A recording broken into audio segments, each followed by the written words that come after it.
Acepté el pedido sin pensarlo 2 veces. Era una entrega de cena en Jardines de Morelos, una colonia en Ecatepec que conocía bien, aunque no dejaba de ponerme los nervios de punta. Mis amigos siempre bromeaban con que ese lugar tenía su propia ley y que nadie, absolutamente nadie, caminaba por esas calles después de las 10 de la noche sin un buen motivo. Pero yo era repartidor, y el miedo se convierte en un lujo cuando hay cuentas por pagar. Eran cerca de las 9:30 de la noche cuando llegué al domicilio. La casa estaba en una calle oscura, apenas iluminada por un par de postes de luz intermitentes. Las banquetas estaban agrietadas y los grafitis se extendían por las paredes, como cicatrices de un barrio que había dejado de luchar contra el abandono. Apagué el motor de la moto, revisé el pedido y me acerqué al portón. Era un portón grande, de esos antiguos, con rejas gruesas y oxidadas que parecían más para encerrar que para proteger. Toqué el timbre una vez y la espera se sintió eterna. La calle estaba vacía, solo el eco lejano de un perro ladrando se escuchaba en la distancia. Toqué de nuevo, esta vez con más fuerza, y por fin una voz femenina me respondió. ¿Quién es?, preguntó. Su tono era seco, casi mecánico. El repartidor. Traigo su pedido, respondí, intentando sonar más confiado de lo que me sentía. Se escucharon unos pasos y luego el portón se abrió apenas un par de centímetros. Solo un ojo se asomó por el hueco, escudriñando de arriba a abajo. Era una mujer mayor, de cabello gris y ojos hundidos. Sin decir nada, me hizo una seña para que entrara. Dudé por un segundo, pero al recordar la propina, di un paso adelante. La mujer se apartó y me dejó pasar, cerrando el portón tras de mí, con un chirrido metálico que se extendió como un gemido por el aire frío. La casa era grande, más de lo que parecía desde afuera. El jardín estaba seco, con maleza crecida y troncos muertos que se extendían como dedos retorcidos hacia el cielo. Me condujo por un pasillo sin decir palabra, hasta llegar a una puerta de madera oscura. «Déjalo sobre la mesa», ordenó, señalando una pequeña mesa al centro del salón. Asentí, y al dejar la bolsa, me giré para salir, pero la puerta ya estaba cerrada. «Señora», llamé, tocando suavemente la madera. No hubo respuesta. «Disculpe, pero ya terminé. ¿Puede abrir?», insistí, esta vez un poco más fuerte. Nada. Un escalofrío me recorrió el cuerpo. Busqué mi teléfono en el bolsillo para llamar al número del pedido, pero no tenía señal. Levanté la vista, observando los detalles del salón. Era un espacio antiguo, con muebles de madera y tapices que parecían de otra época. El aire estaba cargado con un olor a humedad y algo más, algo metálico. Me acerqué de nuevo a la puerta y traté de girar la perilla, pero estaba cerrada. Golpeé un poco más fuerte. «Oiga, ya dejé su pedido. Déjeme salir, por favor», grité, tratando de mantener la calma. Un ruido sordo se escuchó al fondo del pasillo, algo arrastrándose, como si alguien moviera un mueble sin cuidado. Me congelé por un segundo, con la mano aún en la perilla. El sonido se detuvo, pero un nuevo susurro emergió, esta vez más cerca. «¿Hola?», pregunté, retrocediendo un par de pasos. El crujir de la madera resonó por el pasillo.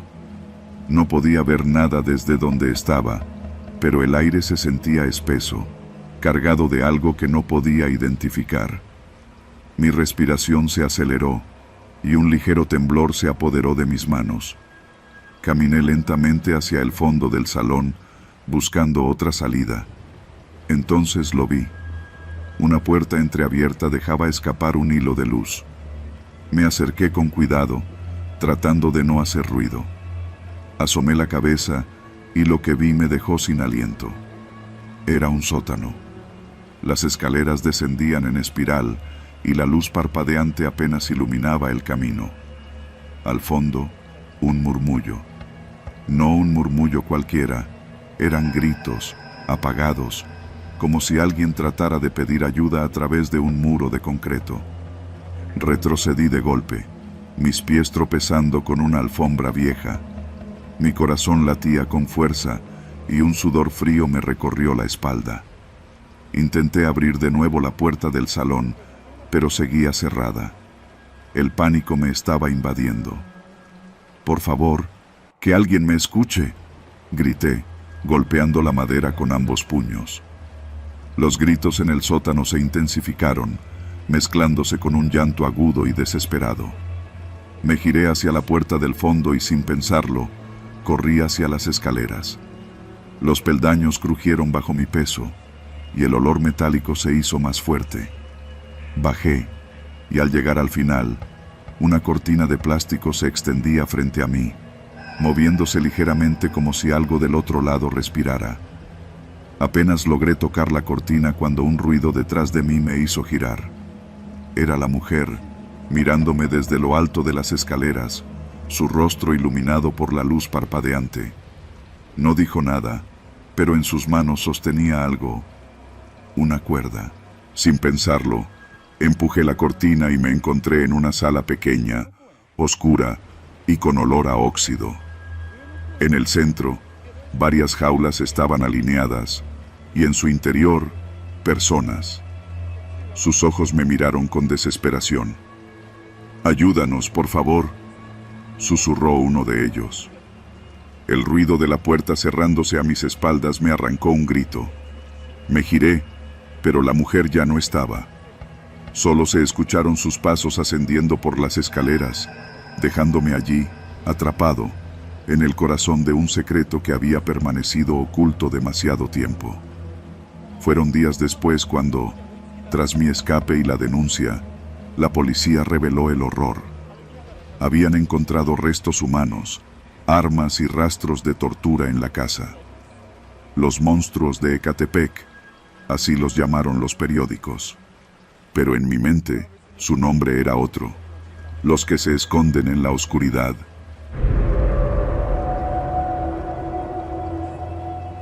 Llevaba poco más de un año manejando para Uber por las calles de Ecatepec, y aunque había visto de todo, esa noche en Vía Morelos me dejó marcado de por vida.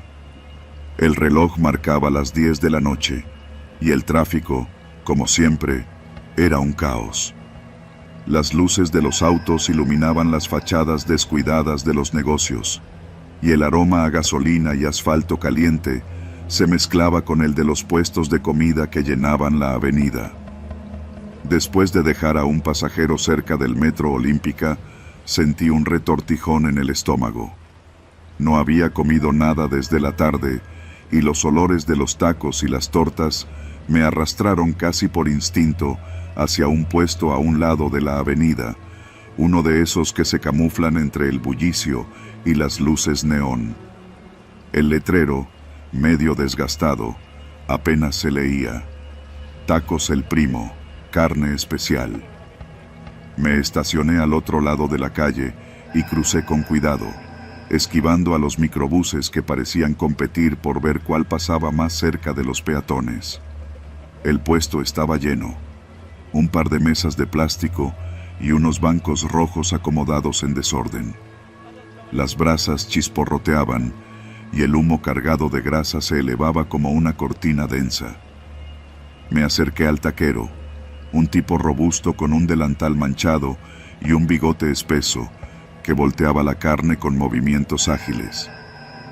«¿Qué le damos, jefe?», me preguntó sin dejar de mover la espátula sobre el comal. «Écheme 3 de bistec y 2 de su especial, a ver qué tal están», respondí, señalando el letrero. El hombre asintió y comenzó a preparar los tacos con destreza. La carne chisporroteaba sobre el metal caliente, y el olor a cebolla y cilantro recién picados me hizo salivar. Mientras esperaba, me dediqué a observar a la gente en las mesas. Había parejas, taxistas, obreros y uno que otro conductor de plataforma como yo. Las conversaciones eran ruidosas y animadas, pero un tema en particular se repetía: la carne especial. ¿Ya probaste la especial?, le preguntó un taxista a su compañero en la mesa de al lado. Sí, hermano, no manches, sabe bien buena, y está barata. Ni en la carnicería consigues algo así, respondió el otro, dándole un trago a su refresco. ¿Y de qué es?, insistió un tercer hombre que parecía nuevo en la zona. El taquero, que escuchó la conversación, volteó y con una sonrisa enorme le respondió: es receta familiar, compa. Carne de primera, traída desde el rancho. No se va a arrepentir. Me entregó mi orden y los tacos olían tan bien que no me importó más la conversación. Me senté en uno de los bancos y los devoré en cuestión de minutos. El sabor era distinto. La textura era suave, con un toque ligeramente ahumado y un sazón que se quedaba en el paladar. No sabría decir qué tenía, pero me gustó. Pedí otros 2 antes de regresar al coche. ¿Qué tal?, me preguntó el taquero cuando le pagué. Muy buenos, jefe. Sí que están especiales. ¿Qué le pone?, inquirí por curiosidad. El hombre sonrió, pero esta vez su expresión me pareció algo perturbadora. Secreto de la casa, joven. Si le cuento, luego no vuelve. Me reí nervioso, sin saber si lo decía en broma o en serio. Miré el reloj. Ya era hora de seguir trabajando. Le di un último vistazo al puesto mientras arrancaba. El humo seguía elevándose en espirales y la gente llegaba como si regalasen los tacos. No le di más vueltas al asunto y me dediqué a tomar pasajeros por el resto de la noche. Pasaron un par de semanas antes de que regresara por esos rumbos. La aplicación me envió un servicio hacia Vía Morelos y mientras esperaba al cliente, vi el puesto de tacos desde el parabrisas. Había menos gente que la vez anterior y el taquero parecía distraído, mirando hacia la calle como si buscara algo. El cliente se tardaba y el hambre ya comenzaba a hacer de las suyas, así que decidí bajarme por un par de tacos para matar el tiempo. Apenas crucé la avenida, noté algo extraño. El olor era diferente, más fuerte, más penetrante. Me acerqué al taquero, que me miró y sonrió al reconocerme. «El de los Uber, ¿no? ¿Otra vez por unos especiales?», me dijo, y sus dientes amarillentos se asomaron entre el bigote espeso. «Sí, 2 nada más, que ando esperando un cliente», le respondí mientras me acomodaba en uno de los bancos. El taquero asintió y comenzó a preparar la orden. Observé su técnica con curiosidad, cómo picaba la carne con precisión y la dejaba caer sobre el comal. Fue entonces que vi algo que me heló la sangre.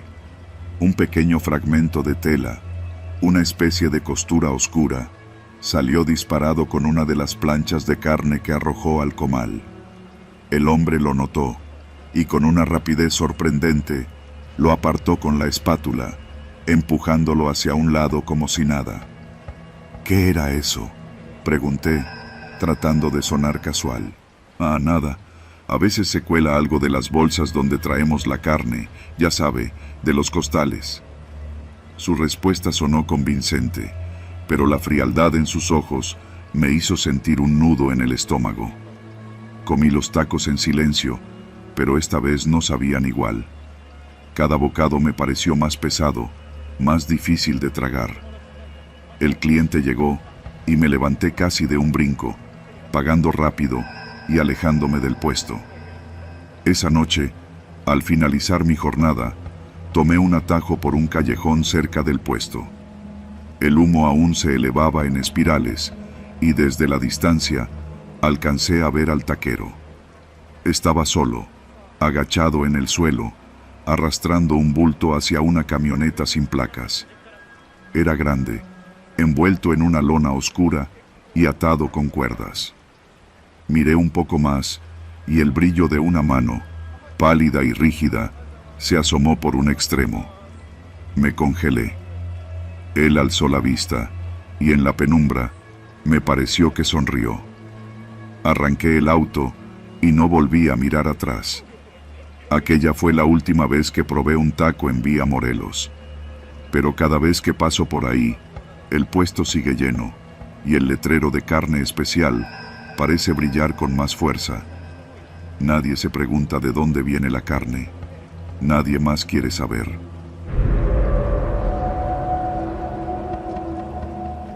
La noche se había desplomado sobre Ecatepec como un manto de sombras densas y palpables. El viento arrastraba polvo y papeles sobre la avenida, mientras las luces parpadeantes de los semáforos arrojaban destellos de un amarillo enfermizo sobre el pavimento agrietado.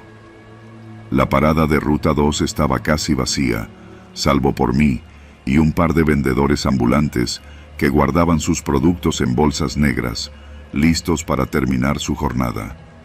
Llevaba el uniforme de la universidad bajo un suéter grueso que me protegía del frío. Era tarde, demasiado tarde para seguir esperando, pero no tenía otra opción. El último microbús de la ruta aún no pasaba, y caminar hasta mi casa no era una opción segura. Consulté el reloj en mi muñeca. Pasaban de las 10:30.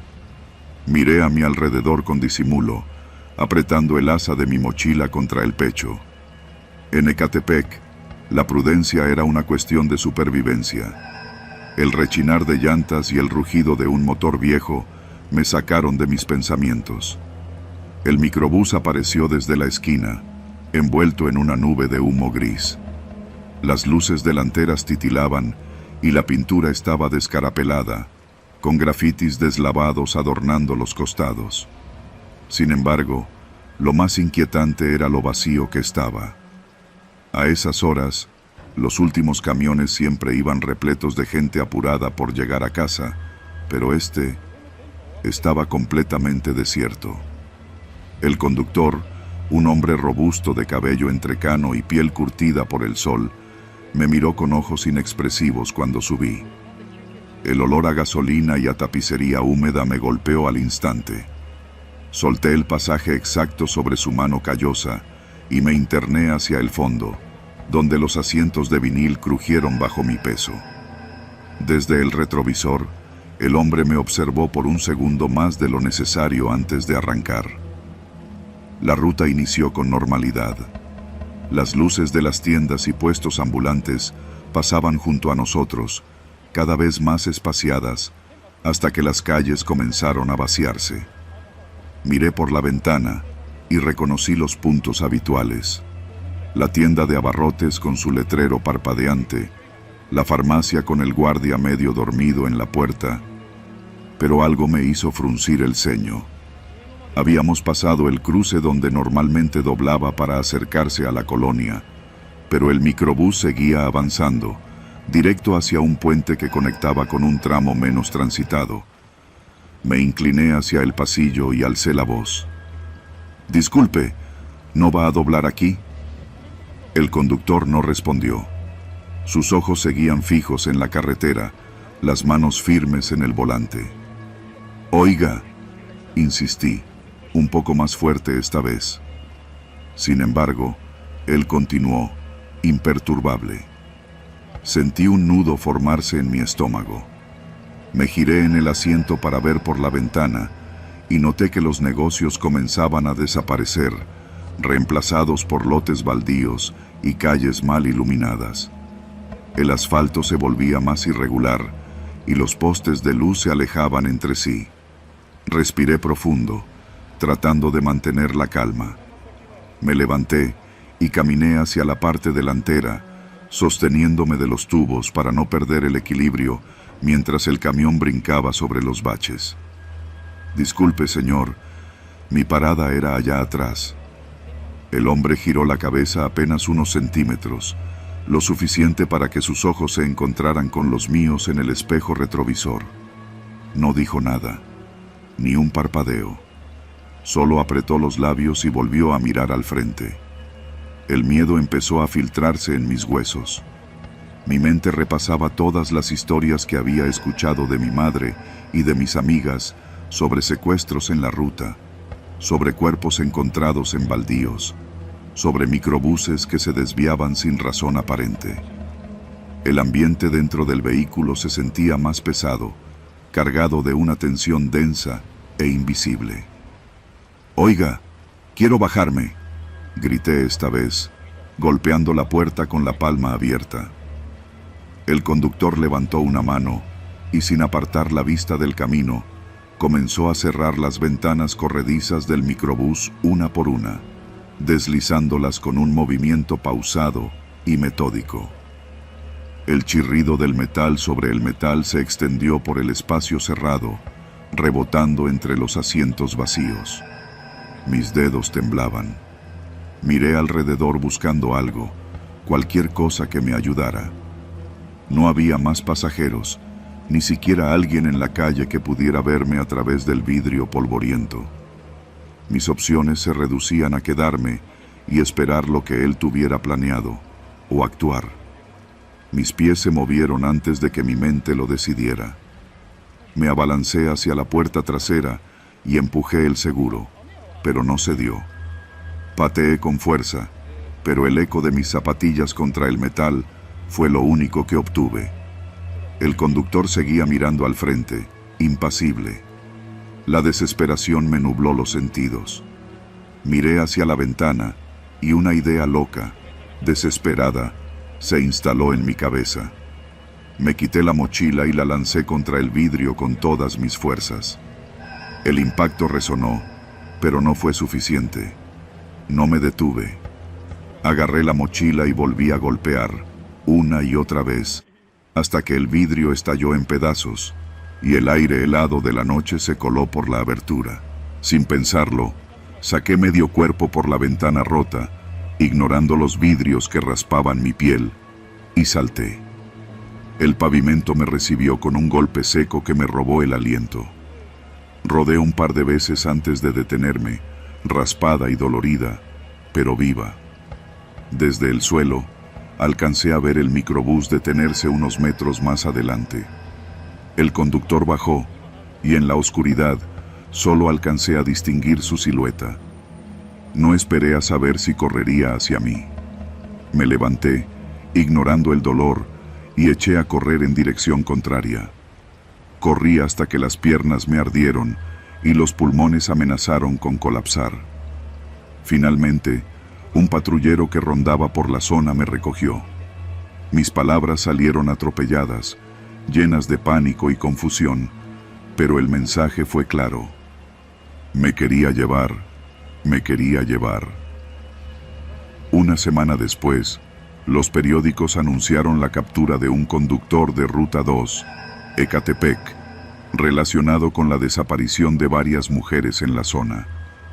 El modus operandi era siempre el mismo: desviar la ruta, cerrar las ventanas y borrar el rastro. Aquella noche en la comisaría, cuando me mostraron su fotografía, reconocí esos ojos vacíos.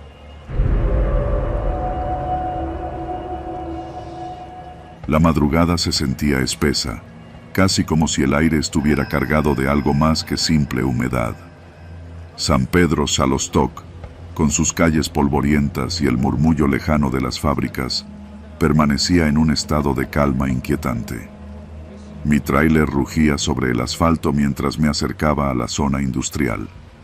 Era un trabajo rutinario: llevar carga de una planta a otra, recorrer esos mismos caminos que conocía de memoria, pero aquella noche algo se sentía distinto. No era mi primera vez atravesando esa parte de la autopista, pero el silencio era diferente. Ni siquiera los perros callejeros se animaban a ladrar, y las pocas luces de neón parpadeaban como si estuvieran a punto de apagarse para siempre. Los frenos del tráiler rechinaron un poco al tomar una curva cerrada, esa maldita curva en Xalostok, donde más de un conductor había dejado la vida. Me lo habían advertido tantas veces. Tómala despacio, compadre. Esa curva es traicionera.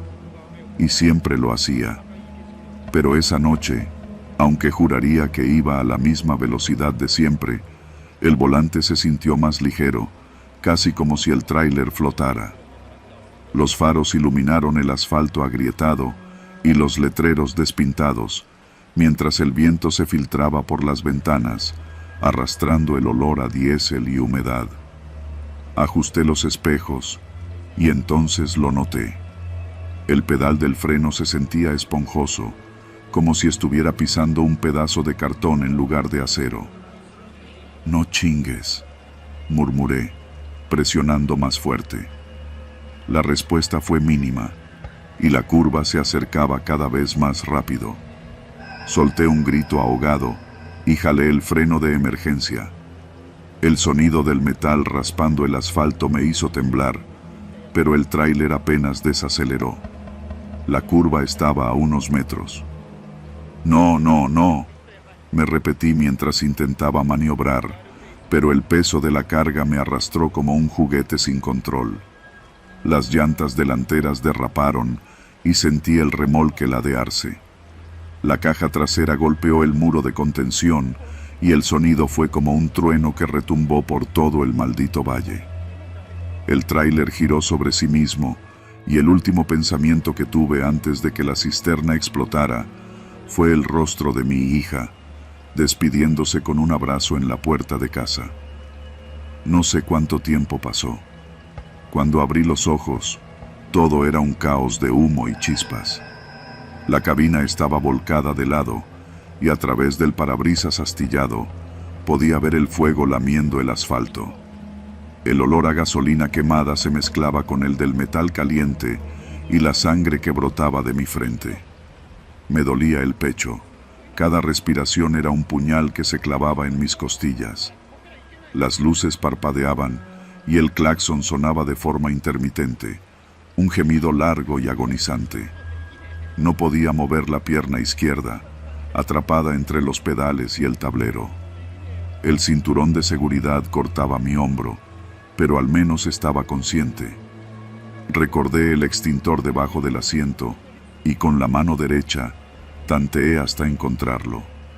Lo jalé con fuerza, haciendo caso omiso al dolor que me recorría el brazo, y comencé a rociar el fuego que se colaba por las ventanas. Los segundos se hicieron eternos mientras el humo llenaba la cabina. Tosí con fuerza, intentando no perder el conocimiento. Mi radio estaba destrozado, así que grité, aunque sabía que nadie me escucharía. La curva estaba aislada, maldita sea, y a esas horas nadie pasaba por ahí. Pero no podía rendirme. Pensé en mi hija, en mi mujer, en las risas en el patio de la casa, y me obligué a seguir luchando. Con un último esfuerzo, logré desatar el cinturón y arrastrarme hacia la ventanilla. Las llamas rodeaban el tráiler y el calor era sofocante, pero no me importó. Golpeé el cristal con el extintor hasta que cedió, y la brisa fresca de la madrugada me recibió como un abrazo. Con un esfuerzo que arrancó un grito de mis entrañas, me impulsé hacia afuera, cayendo sobre el asfalto en un amasijo de dolor y adrenalina. Me arrastré varios metros, lejos del fuego.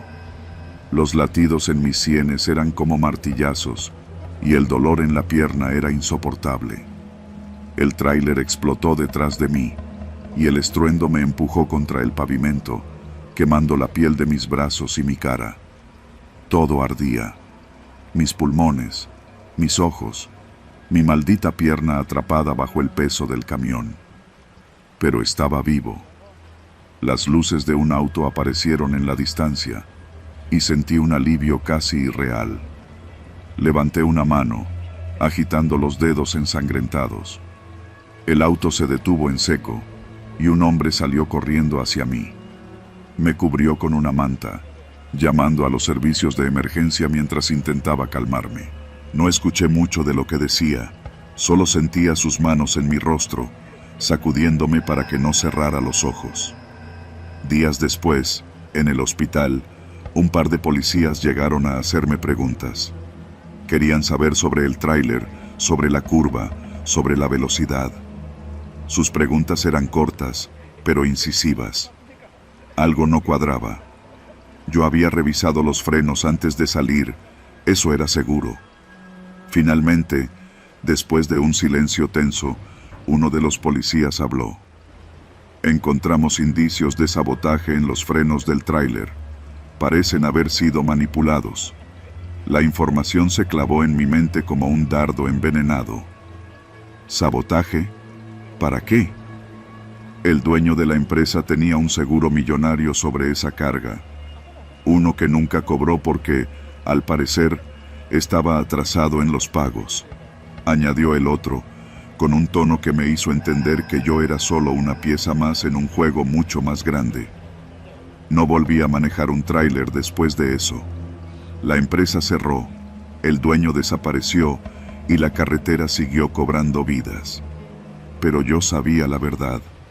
Esa curva no era traicionera, solo era el escenario perfecto para un negocio sucio, uno en el que por poco me convierto en otra estadística.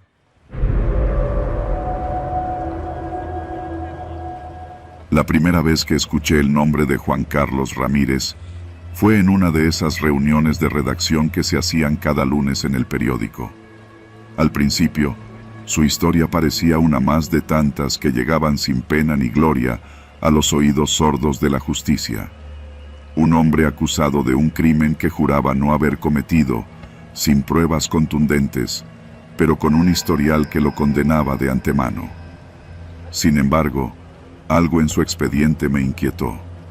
No era un delincuente común, su nombre no aparecía vinculado a ninguna banda, no tenía antecedentes violentos. Pero allí estaba, en una celda oscura de Santa Marta, Acatitla, esperando una sentencia que parecía inevitable. Mi editor me miró por encima de sus lentes y sin siquiera levantar la voz, me soltó la orden.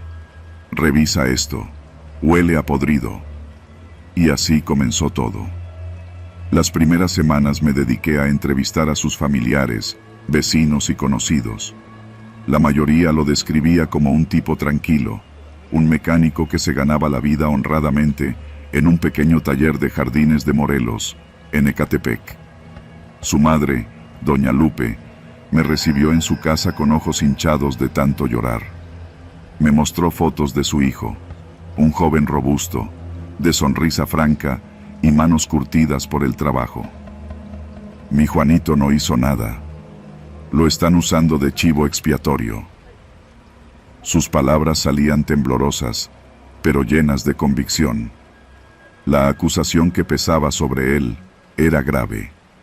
El asesinato de un comerciante de la colonia. Según los informes policiales, Juan Carlos había sido visto saliendo del lugar del crimen justo a la hora en que se cometió. Sin embargo, su coartada era sólida. Varios vecinos afirmaban haberlo visto en su taller trabajando en un auto. Nadie los tomó en cuenta. Decidí caminar por las calles polvorientas de Jardines de Morelos. El sol caía con fuerza y levantaba un vapor sofocante del asfalto cuarteado. Me acerqué al taller donde Juan Carlos solía trabajar.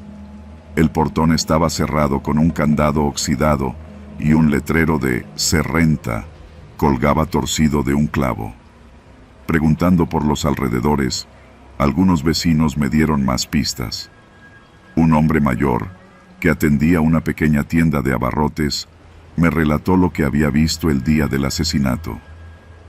Ese día no pasó nada raro. Bueno, nada más que esos tipos. Le pregunté a qué se refería y bajó la voz, como temiendo ser escuchado. Unos hombres llegaron en una camioneta negra, se quedaron estacionados por horas, observando.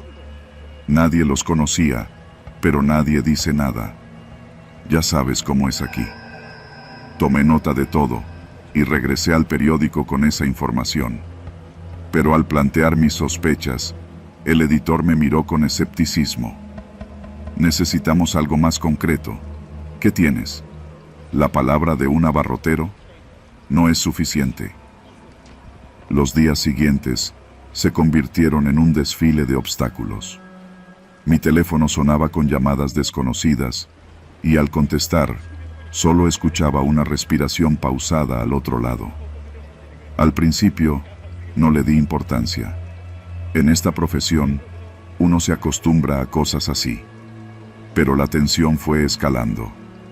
Una noche, mientras regresaba a mi departamento en la colonia, sentí que un auto me seguía. No era paranoia.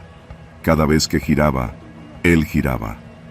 Me detuve en un Oxxo y entré sin prisa, fingiendo mirar los estantes mientras desde la ventana de la tienda observaba. El coche, un sedán oscuro, se estacionó a unos metros. No se movió.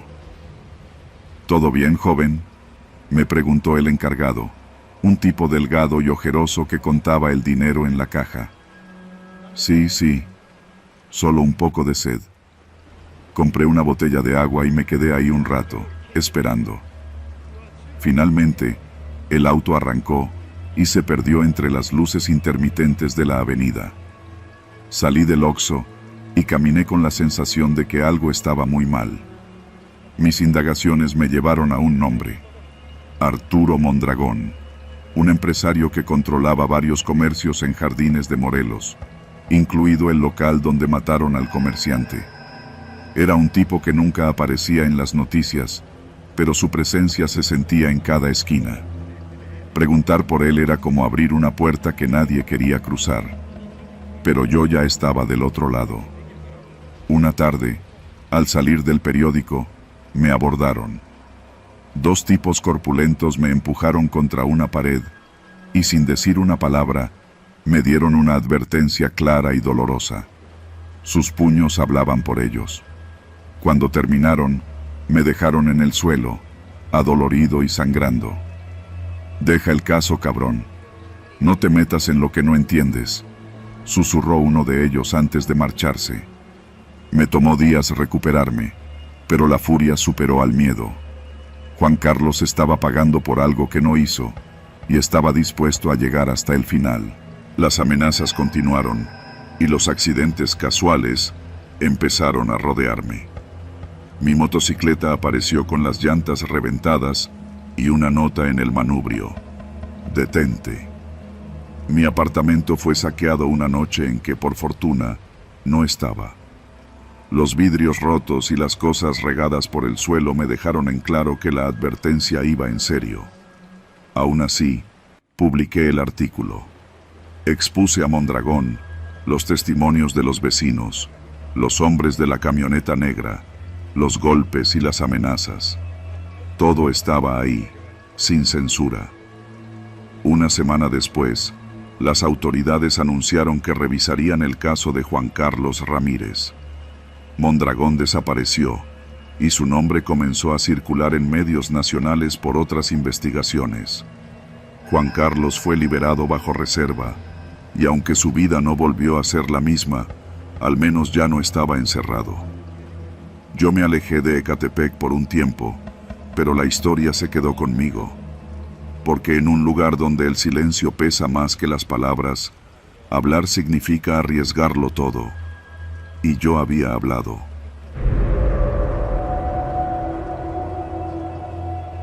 El teléfono empezó a sonar a las 7 de la mañana.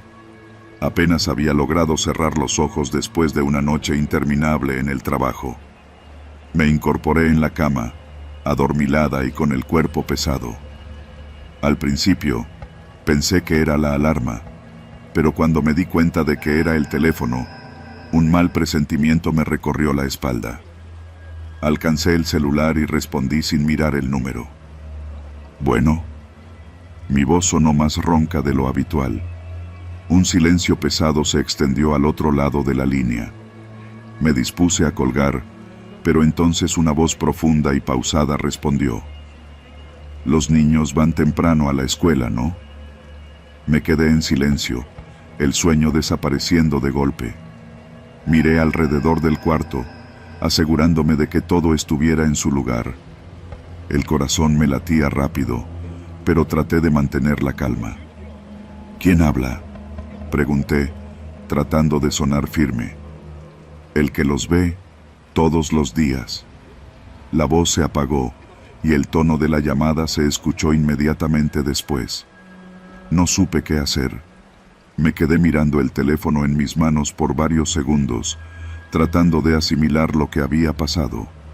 Revisé el identificador de llamadas, pero aparecía como número desconocido. Quizás era una broma de mal gusto, algún vecino aburrido o incluso un error. No quise pensar más en ello. Me levanté, preparé a los niños para la escuela y los llevé al camión que pasaba cerca de la avenida central. El tráfico de Ecatepec era el de siempre, caótico y ruidoso, pero esa sensación extraña no se me quitaba del cuerpo. Miré alrededor varias veces mientras esperábamos, pero nadie parecía estar observándonos. Solo las miradas de siempre. Los vendedores ambulantes, los de la combi que gritaban la ruta, y un par de señores apoyados contra la pared del Oxxo, fumando un cigarro. Cuando los niños subieron al camión, esperé a que se perdiera entre la marea de coches y volví a casa. Tenía que prepararme para mi turno en la tienda y no podía darme el lujo de llegar tarde. Ecatepec no era el lugar más seguro para caminar sola, pero lo había hecho tantas veces que el miedo se volvía costumbre. Esa mañana, sin embargo, mis pasos eran más rápidos de lo habitual. Sentía que alguien me miraba, pero cada vez que volteaba, solo veía las mismas caras de siempre. La siguiente llamada llegó esa misma noche. Estaba lavando los trastes cuando el teléfono sonó.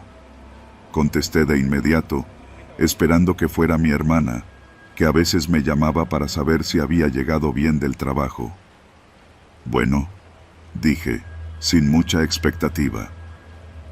Veo que también llegas tarde los martes, respondió la misma voz, con un tono casi burlón. Sentí un nudo en el estómago. Colgué de inmediato y revisé las ventanas de la sala. Estaban cerradas y con las cortinas corridas. Miré por el ojo de la puerta, pero el pasillo estaba vacío. Encendí todas las luces del departamento y me aseguré de que la puerta tuviera puesto el doble seguro. Esa noche no dormí bien. Los días siguientes fueron un infierno. Las llamadas se volvieron más constantes, siempre en horas distintas. A veces al amanecer, otras en la noche, y una vez incluso mientras estaba en el trabajo. El número seguía siendo desconocido, y la voz siempre decía cosas que solo alguien que me estaba observando podría saber. Hoy usaste el suéter rojo, se te ve bien. Los niños juegan en el parque cerca de la escuela, ¿verdad? A veces dejas la ventana del cuarto sin seguro. Ten cuidado. No sabía qué hacer. Pensé en llamar a la policía, pero ¿qué les iba a decir? ¿Que alguien me estaba acosando con llamadas anónimas? ¿Que parecía saber cada detalle de mi vida? En Ecatepec, la policía tiene cosas más urgentes de qué ocuparse. Una noche, salí tarde del trabajo. Caminaba por la avenida Insurgentes, esa parte donde las luces de los postes apenas iluminan y el tráfico disminuye. Era cerca de la medianoche y el aire se sentía denso, pesado. Mis pasos resonaban sobre el pavimento agrietado y cada sombra parecía alargarse más de lo normal. Fue entonces cuando lo noté. Al principio, era solo una silueta en el reflejo de los escaparates cerrados, un hombre caminando a varios metros detrás de mí. Apuré el paso, pero él hizo lo mismo. Doblé en la esquina, la que da hacia una tiendita de abarrotes que ya estaba cerrada, y me oculté entre las sombras. Lo vi pasar, mirando hacia los lados, y me atreví a verlo mejor. Era alto, vestido con una sudadera negra y el rostro cubierto con un gorro. Esperé unos minutos hasta que se perdió de vista. El miedo me paralizaba, pero sabía que si no salía de ahí, podría volver. Corrí por la calle lateral, tomando cada desvío posible, hasta que llegué a la avenida principal y logré tomar un taxi. Esa noche, apenas pude dormir. Sabía que no era coincidencia. El tipo de las llamadas me estaba siguiendo. Decidí contarle a mi hermana. Nos encontramos en un café y, mientras me escuchaba, su rostro se iba transformando en una mezcla de miedo y preocupación. Me recomendó ir a la policía, pero yo sabía que no serviría de nada. Sin embargo, accedí a cambiar mi rutina. Empecé a salir por la puerta trasera del trabajo, a tomar combis distintas, a usar ropa diferente cada día. Pero nada cambió. Las llamadas seguían. Hasta que una noche, una llamada distinta llegó. No era la voz del hombre. Era una mujer, con un tono dulce pero cargado de malicia. «Él no va a parar», dijo, como si me conociera. «No después de lo que le hiciste». «¿De qué hablas? ¿Quién eres?», grité, desesperada. La línea se cortó. Lo que vino después fue peor. Empecé a recibir cartas, sin remitente, con fotos de mis hijos saliendo de la escuela, de mí en la tienda, de mi hermana en su casa. La policía dijo que no había suficiente evidencia. Al final, la desesperación me obligó a mudarme con mis hijos. Dejé el trabajo y me cambié de colonia. Pero a veces, a medianoche, el teléfono suena. Nunca respondo. Pero el miedo sigue ahí, esperando en la línea.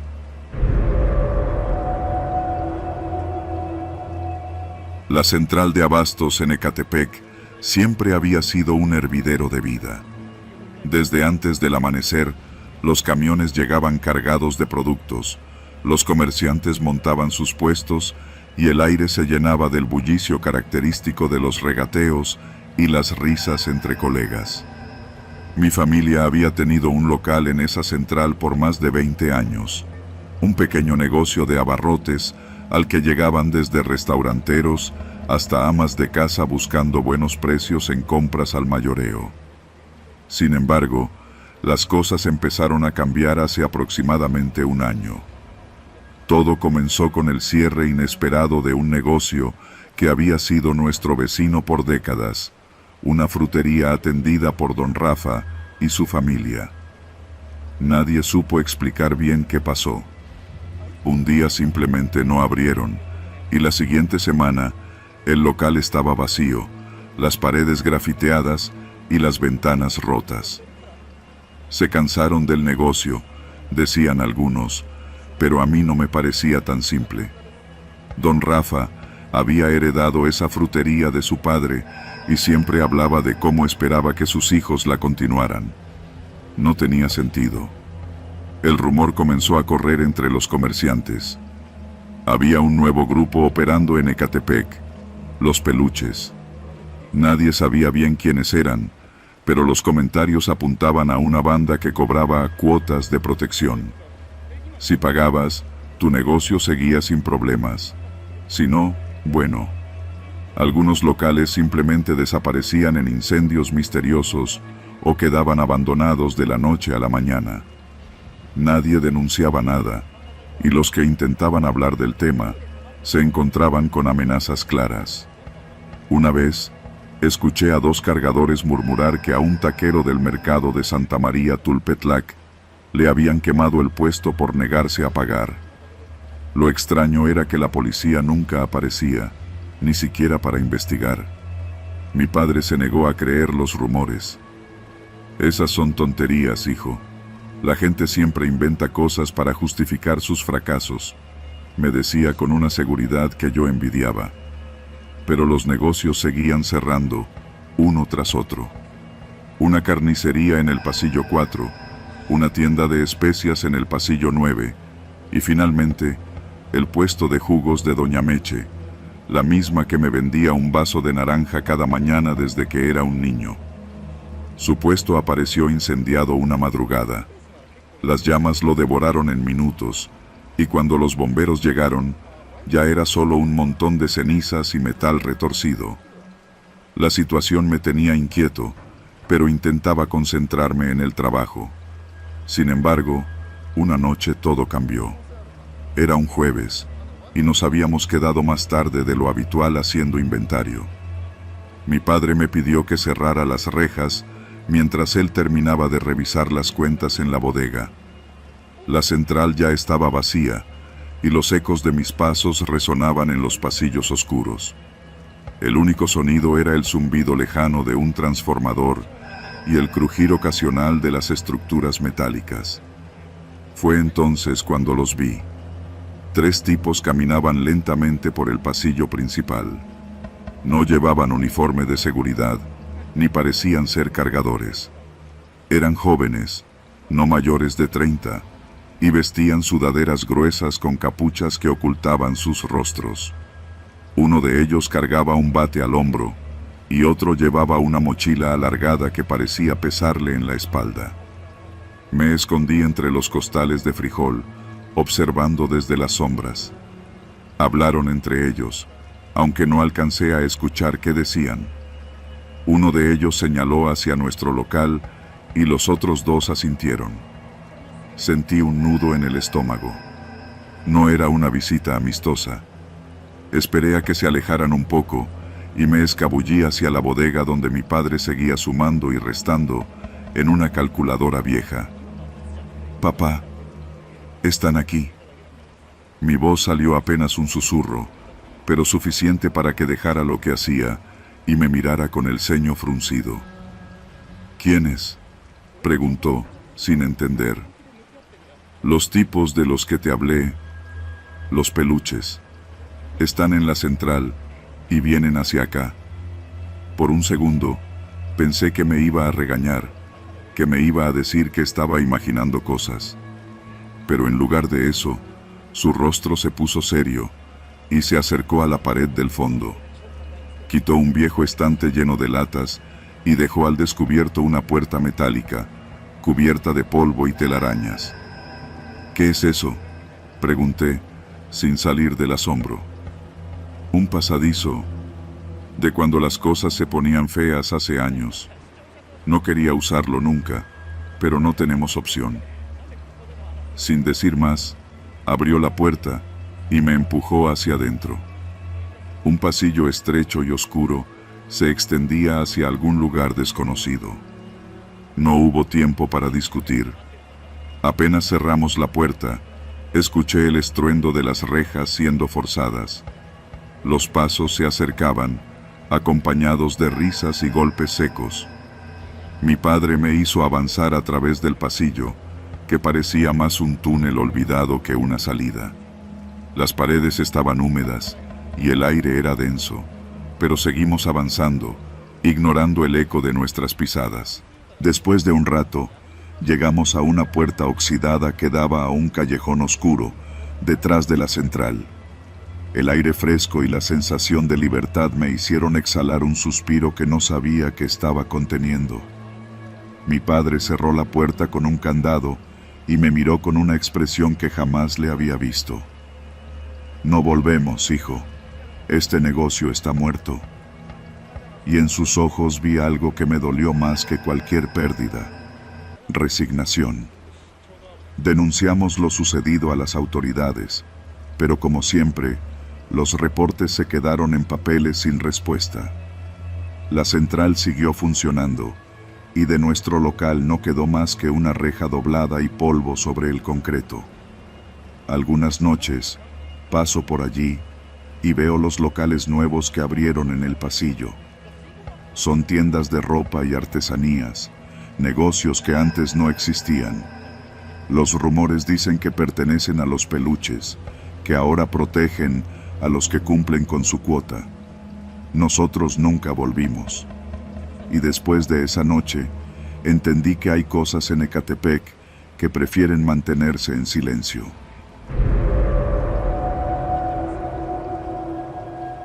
Nunca fui de las que tomaban el mismo camino para regresar a casa, pero aquella tarde el calor apretaba tanto que decidí irme por la avenida principal. Jardines de Morelos siempre se sentía más segura cuando el sol todavía brillaba en lo alto y la gente llenaba las esquinas. Vendedores ambulantes, niños jugando en la banqueta, señoras que se detenían a platicar a mitad de la acera. Salí del colegio, ajusté la mochila sobre mi espalda y caminé sin prisa.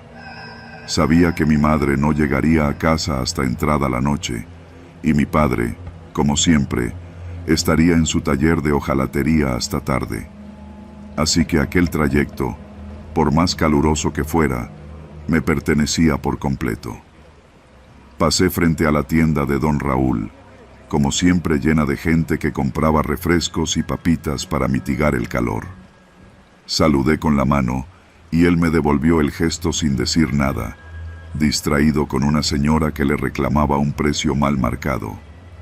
Avancé un poco más y crucé frente al Oxxo, donde un par de jóvenes discutían sobre un encendedor que no funcionaba. Todo era rutina, monótono y predecible, hasta que lo vi por primera vez. Estaba parado en la esquina, justo frente al paradero de combis, a la sombra de un árbol raquítico. Vestía una camisa oscura, jeans gastados y una gorra que ocultaba gran parte de su rostro. Lo que más me llamó la atención fue su sombrilla negra, una de esas grandes, de tela gruesa, como si intentara ocultarse del sol que, para ese momento, apenas comenzaba a declinar. No me miró directamente, pero su presencia fue suficiente para hacerme sentir incómoda. Me obligué a desviar la vista y seguí caminando. No sería la primera vez que alguien extraño se paraba en una esquina a matar el tiempo. En Ecatepec, la gente rara va y viene como el tráfico. No te detienes a pensar demasiado en ellos. Llegué a casa y cerré la puerta con doble llave, más por costumbre que por miedo. Subí las escaleras y me encerré en mi cuarto, intentando no darle más vueltas al asunto. Sin embargo, esa noche, cuando intenté dormir, su imagen seguía presente en mi mente. Quieto, bajo aquella sombrilla negra, como si el calor no lo tocara. Los siguientes días se repitió el mismo patrón. Salía del colegio a la misma hora, caminaba por la avenida principal y ahí estaba él, siempre bajo el mismo árbol, con su sombrilla. A veces fumaba un cigarro, otras parecía mirar su teléfono, pero nunca se movía. Llegué a pensar que tal vez trabajaba cerca y esperaba a alguien. Sin embargo, la inquietud se fue colando poco a poco en mis pensamientos. Una tarde me atreví a cambiar mi ruta para no pasar junto a él. Tomé una calle paralela, más estrecha y empedrada, llena de puestos ambulantes y tiendas de abarrotes. Me sentí más tranquila, incluso me detuve en un puesto de elotes para comprar uno. Mientras pagaba, algo me hizo voltear. En la esquina, unos metros atrás, distinguí la silueta de la sombrilla. El elote se me cayó de las manos. Mi reacción fue instintiva. Me eché a correr. No me detuve hasta llegar a la puerta de mi casa, sudando y con la respiración entrecortada. Nadie estaba en casa, así que me encerré y revisé por la ventana. No había nadie. Esa noche casi no dormí. Mi mente repasó cada detalle, tratando de convencerme de que era una coincidencia. Tal vez vive cerca, tal vez también cambió de camino, me repetía, pero no lograba tranquilizarme. Las semanas siguientes se convirtieron en un infierno personal. Cambié de ruta 3 veces, y cada vez que lo hacía, él estaba allí. Siempre distante, siempre callado, siempre bajo su sombrilla negra. No se acercaba, no me hablaba, pero su presencia se sentía como un peso sobre mis hombros. Una tarde, desesperada, me armé de valor y hablé con don Raúl.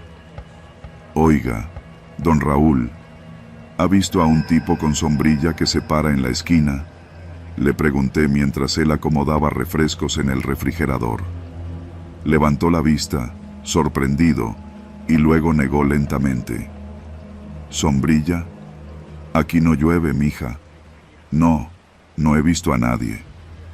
Quise insistir, pero la mirada de incredulidad en sus ojos me hizo dudar.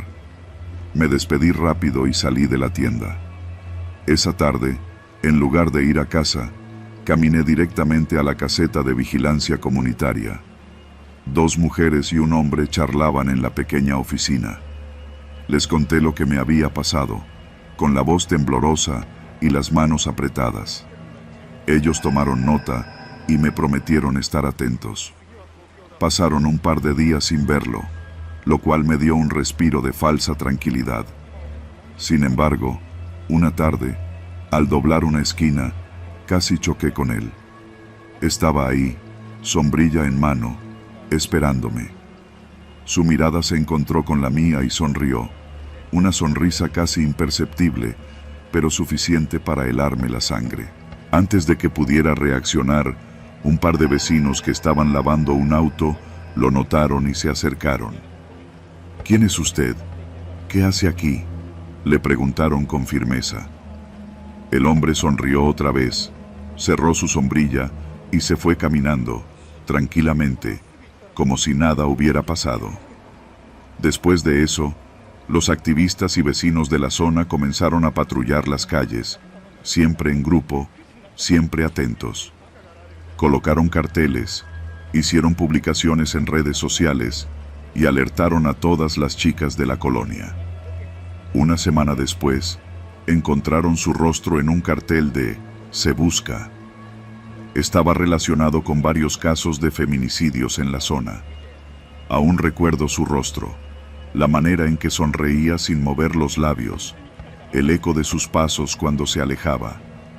Nunca volví a verlo. Pero cada vez que paso por esa avenida y veo el viejo árbol que antes le daba sombra, no puedo evitar pensar en todas las veces que lo tuve a un par de metros, invisible para todos, menos para mí.